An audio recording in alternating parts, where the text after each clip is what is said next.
Hello and welcome back to the Q&A. Before I get into today's questions, I just want to say that if you have a question, whether it be lore or just gameplay and game design, be sure to leave it down in the comments and I will get to it in one of the future episodes. This should be a pretty good one actually. There's loads of decently important questions that are kind of relevant to WoD and the future of the game. So first of all, there's one from Alt Gaming who asked, do I believe WoW will actually live for another 10 years or more or less? Very good question. I'm actually going to verge on the side of more because, well, World of Warcraft's pretty darn good as it turns out.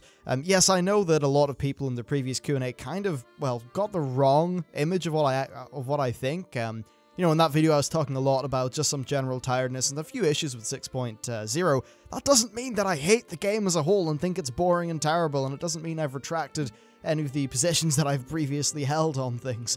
So I thought that was kind of funny, and in spite of that, as it might come as a shock, yeah, I think it'll last for more than 10 years. Blizzard have been pretty good at changing the game as time has went on, which is definitely a good thing. I think definitely in some cases, maybe they have analyzed their audience and who's playing, and then maybe made a change that is kind of too much, you know, like they've maybe been in a position where it would have been good to just do a slight alteration, but instead Blizzard have went and, you know, done a fundamental giant change, which has ended up being a little bit too much. I think some of their game design changes, moving from the Wrath of the Lich King to just parts of Cataclysm and Mop, do kind of show that, you know, maybe overcompensating a few times for various problems. Now, if they manage to not do that as much and just keep making content that's about as good as what we get now, hopefully better, obviously. Actually, hang on a second, it's Future Me here. I just heard myself say that in this video while I was editing it, and for the most part, yes, there is lots of great content, but I think Warlords of Draenor has been a step back in many regards. And we're not seeing as many quests that take a lot of effort, we're not getting as many things like, say, the patch 5.2, like, story scenarios, and of course reputations have been completely gutted. I've got no problem with there being the odd mob grind or something like that, but the point is variety, so if Blizzard make the content that we know they are capable of making, then it will last.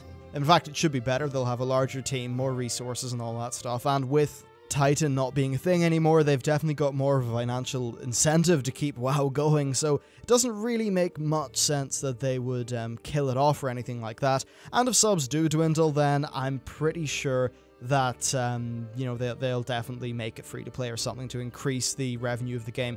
Though that said, what I have noticed recently, well, especially in Warlords of Draenor, is there are a lot of sort of design cues taken from other types of games, and really other types of games that don't have the best connotations in the world. We find a lot of daily cooldowns, we find a lot of waiting for things to happen, you know, just general things like that with the garrison missions and some of the daily profession things, which right now I just fundamentally don't think is really a good thing. I might do a video on professions at some point because I've been getting more frustrated with them as I went through the expansion. Anyway, so they are adding more of these little time thingies in, and as much as this seems weird and I don't know if it's sustainable, I've got a feeling that it's probably going to help retention rates because people will sort of always feel like they've got something to do.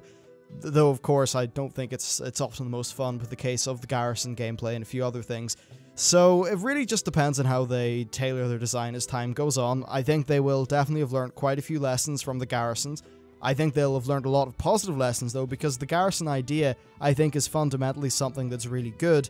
And overall, I think garrisons probably will have been a good thing for this expansion. I'm especially excited to see what they add in patch, well, probably patch 6.2. I can't see 6.1 doing a terrible amount with the garrisons in terms of adding, you know, massive bits of gameplay. I think it'll just be a few tweaks here and there and just a few upgrades, not really anything big though.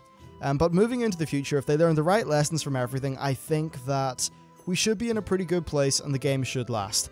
Certainly it doesn't seem like, as far as competition is, there's really going to be anything that's just going to come in, swoop away WoW's subscriber base and just run off into the sunset and make a lot of money.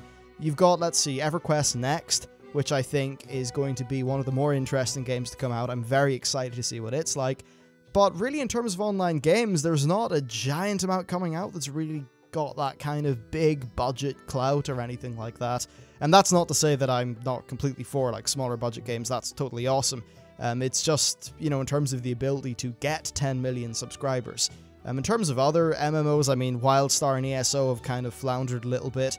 And as for the Square Enix portfolio, which I think's got, well, obviously it's got the 2 Final Fantasies, I forget what the third one is. They recently said that they've got 1 million subs between all 3 games, which isn't massive. It's not going to grow that much, but certainly for them it is a solid enough subscriber base. Basically, my point is, there's not a crazy amount of competition on the way that's just going to kill WoW, and it seems like Blizzard are managing things pretty decently, so yes, I do think it will last for quite a while.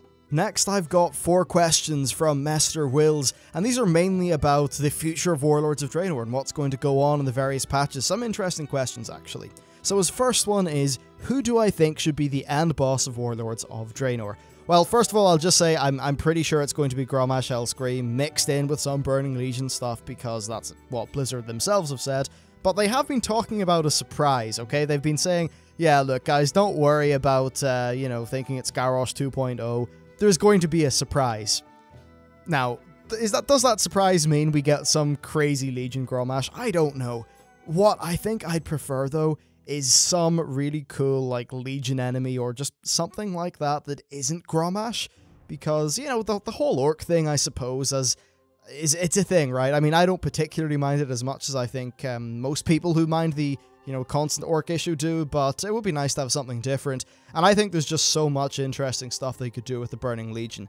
However, I am a little bit concerned about one thing. If they introduce too many super high-ranking Legion people into the final patch of the expansion, then it sort of makes things a bit odd for the Burning Legion in our universe.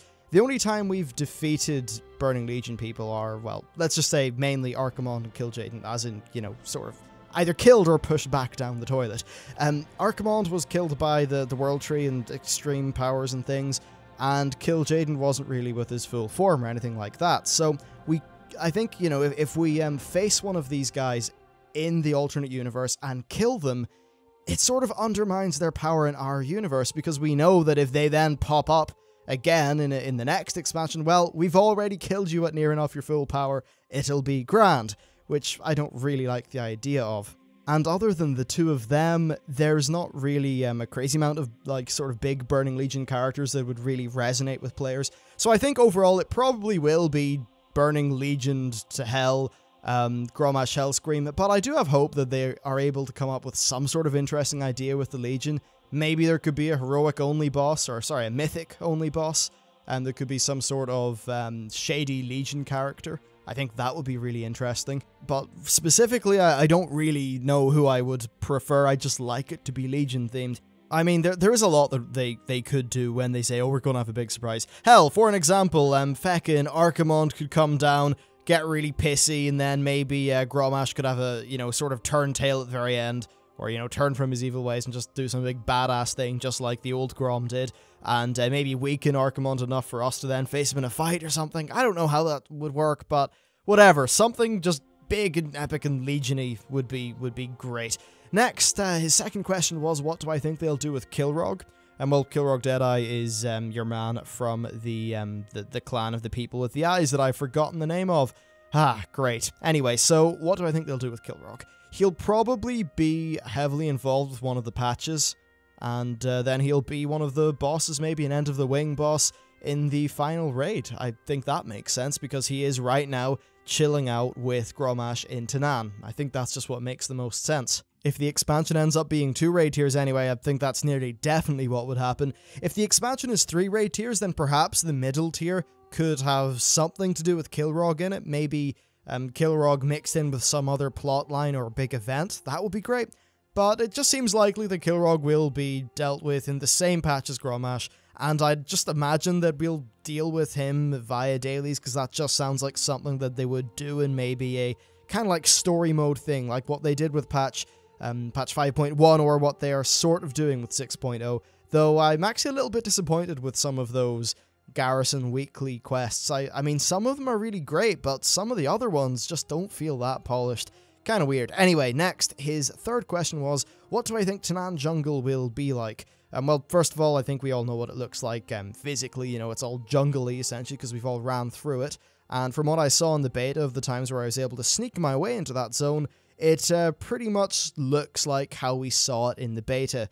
Now, whether Tanaan will be twisted and destroyed or anything by some sort of Legion corruption, I don't know.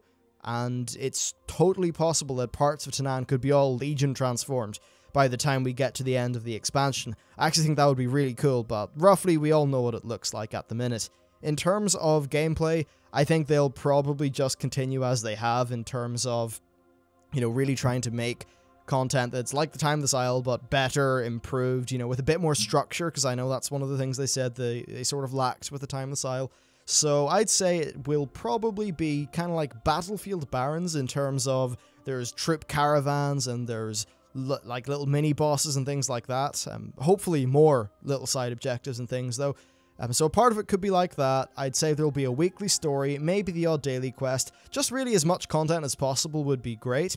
Now they could do the sort of thing where they, you know, maybe we start off by breaking through that big gate they have in Talador, and then maybe as the weeks progress, the whole server sort of pushes forward more and more and more in Tanaan, a bit like what they did with the Isle of Thunder. However, if they did do that, then they'd have to realize that the Isle of Thunder stopped getting interesting for a lot of people once they hit Exalted. That's one thing that we saw in a lot of servers. You were getting 100% progress on the Isle every single day, until maybe 2 and a bit weeks in, where people just stopped doing the dailies because they'd already got all the rewards from them. So they'd have to fix that problem, but yes, I think Tanaan could be really, really interesting, and I'd like it if it was some sort of zone-wide battle that had loads of the Battlefield Barons elements, lots of quests, lots of interesting stuff that just sort of progressed over time, and hopefully 1 or 2 extra dungeons. That would be really lovely. Now, the fourth and final question from Mr. Wills was he said all expansions have had 2 legendary items except for Pandaria, which had the capes, as we know. Do I think we will get a legendary item in this expansion on top of the ring?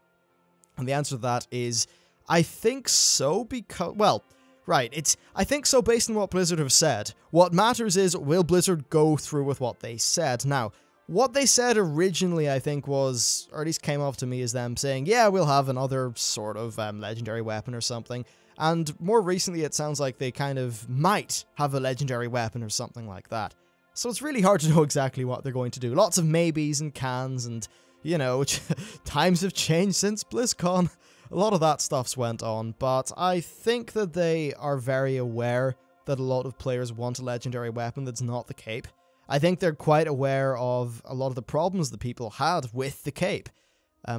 Yes, the quest of the cape, but also just the fact that it was a legendary cape, fundamentally, which I don't think really enthused anyone that much. Especially when you couldn't disable the effect or transmog it. Got really annoying. Anyway, I think we probably will get a legendary weapon of some sort. I'm going to be optimistic on this one. I'm not normally optimistic, but this time I will be, because I really, really do want one. And a bow would be lovely, Blizzard. Give me a bow. Thank you very much. Now, that's really it for today's Q&A. As I said at the top of the video, if you've got any questions on game design stuff and what Blizzard might be doing, any lore, leave it down in the comments. I'll be sure to get to it at some point. Thank you very much for watching, and I will see you next time.